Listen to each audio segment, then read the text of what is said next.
মৰমৰ ছাত্ৰ ছাত্ৰীসকল, আহাচোন আমি আজি তোমালোকৰ দ্বিতীয় অধ্যায়ৰ পাঠ 1 পিতৃ মাতৃ এই পাঠটো পঢ়িম।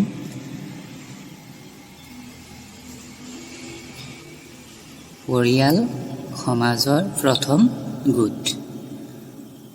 পৰিয়ালৰ মুখিয়াল পিতৃ মাতৃ আৰু অভিভাৱকে আমাক অশেষ মৰম চেনেহ কৰে। তেওঁলোকৰ আদৰ যত্নতে আমি ডাঙৰ দীঘল হওঁ। পিতৃ মাতৃ আৰু অভিভাৱকে আমাৰ বাবে বহুত ত্যাগ কৰে। পিতৃ মাতৃ আমাৰ পৰম বন্ধু আৰু শুভাকাংক্ষী। তেওঁলোকে আমাৰ উজ্জ্বল ভৱিষ্যত কামনা কৰি আশীৰ্বাদ দিয়ে। তোমালোকে তৃতীয় শ্ৰেণীৰ মৰমৰ পদ্যটোত মৰম আৰু ত্যাগৰ বিষয়ে পাই আহিছা। এই পাঠটোৰ জৰিয়তে এই বিষয়ে আৰু কিছু কথা জানো আহা। এই সংসাৰত আমাৰ যিমান বন্ধু বা উপকাৰী মানুহ আছে, সেই সকলোৰে ভিতৰত পিতৃ মাতৃ প্ৰথম আৰু শ্ৰেষ্ঠ। তেওঁলোকে আমাক জন্ম দিয়ে, পোহপাল কৰি ডাঙৰ দীঘল কৰে, লাগতিয়াল শিক্ষা দি জ্ঞানী আৰু কাম চলাই যাব পৰা কৰে। সন্তানৰ নিমিত্তে তেওঁলোকে যিমান দুখ বেজাৰ সহে, যিমান যত্ন আৰু চেষ্টা কৰে, যিমান স্বাৰ্থ ত্যাগ কৰে, সিমান কোনোৱে নকৰে। আমাৰ নিমিত্তে জীৱন এৰিব পাৰে এনে মানুহ জগতত পিতৃ মাতৃৰ বাহিৰে কোনো নাই।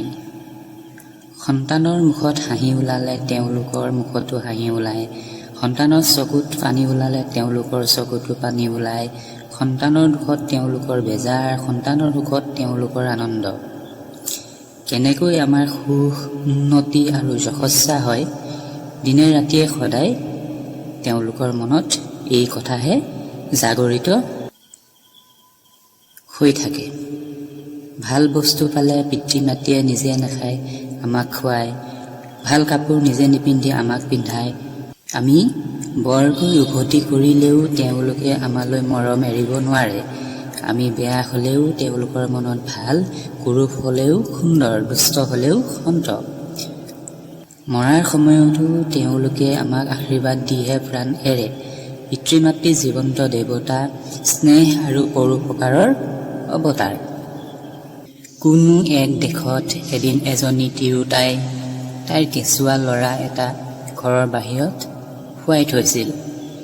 সেই দেশত ঈগল বুলি এবিধ ডাঙৰ চৰাই আছে। পাছে ঈগল চৰাই এটাই সেই ল'ৰাটো থাপ মাৰি লৈ গৈ এক পৰ্বতৰ টিঙত তুলিলে।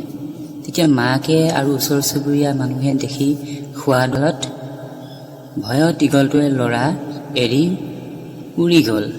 কিন্তু পৰ্বতটো বৰ ওখ, দুৰ্গম হাবি আৰু কাঁইটেৰে গঞ্জ। তাত অনেক ডেকা, খাহীয়াল, যুঁজাৰু চিপাহীও গোট খাইছিল। তথাপি কোনেও সেই পৰ্বতত উঠিবলৈ সাহ নকৰিলে।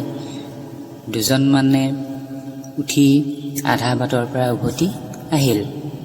কিন্তু ল'ৰাৰ মাকে সকলো ভয় নেওচি গৰা হাবি আৰু কাঁইটলৈ অলপো কটাহী নকৰি অসীম সাহসেৰে মুহূৰ্তৰ ভিতৰতে ল'ৰাক কোলাত তুলি ল'লেগৈ আৰু গোটেইটো খৰিৰ তেজেৰে ৰাঙলী হৈ নামি আহিল।